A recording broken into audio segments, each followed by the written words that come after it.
de l'ouverture aux membres du conseil municipal de la possibilité de percevoir tout ou partie de leurs indemnités d'élus en gonettes.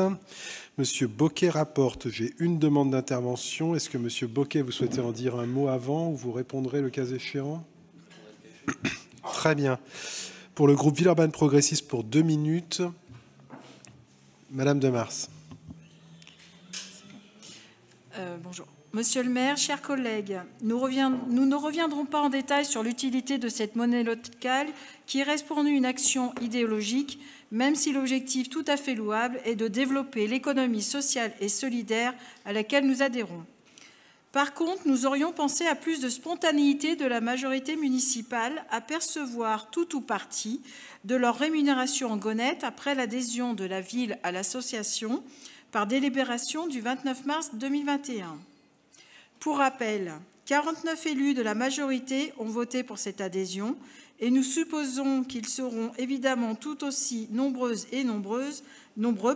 à adhérer de manière individuelle à cette monnaie locale. Nous avons une pensée pour le personnel de la trésorerie qui va devoir gérer la multiplicité du versement des indemnités. Nous aurions d'ailleurs souhaité connaître le coût supplémentaire pour la collectivité et pour les élus qui adhèrent. Je vous remercie. Merci. Monsieur Bocquet. Oui, eh bien, sur le fond, vous l'avez dit, on a déjà eu le débat. Sur votre intervention, les deux éléments que vous donnez se répondent l'un l'autre, puisqu'effectivement, c'est parce que les services ont dû préparer la faisabilité technique du versement qu'on a mis du temps, effectivement, à avoir une délibération qui va permettre, dans l'année à venir, aux élus qui le souhaitent, de se voir verser une partie de leur indemnité en gonettes. Sans ironie, moi, je suis aujourd'hui par déport le rapporteur de cette délibération. Je m'en fais l'avocat de toute bonne foi parce que d'abord, on a la vertu de l'expérimentation. Ensuite, parce que la gonette a tout de même prouvé sur l'année qui vient de s'écouler qu'elle a permis 500 000 € de financement de la transition écologique. Donc, elle commence à faire ses preuves assez largement. Et enfin, parce que c'était une promesse de campagne. Et je crois que le contexte actuel donne une saveur particulière aux équipes qui sont à la hauteur de leurs promesses de campagne.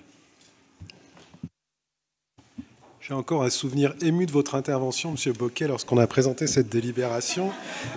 Et je vous remercie de la sincérité avec laquelle vous défendez notre programme commun, si je peux me permettre. Bien. Alors, je vais mettre ce rapport aux voix, mais avant, j'ai quelques situations de déport. Paul Campi, Pauline Schlosser, Aurélie Loire, Gaëtan Constant, Béatrice Vessillier, Laurent Quiquerez, Jacques Vin, Zemorda Kelifi, Julien Ravello. Je ne sais pas s'ils sont tous adhérents à la gonette, mais ça vous fait déjà une forme de réponse, Madame de Mars. Bien, je mets ce rapport aux voix. Y a-t-il des abstentions? Des votes contre? Ah, pardon. Abstention pour le groupe? Très bien, merci.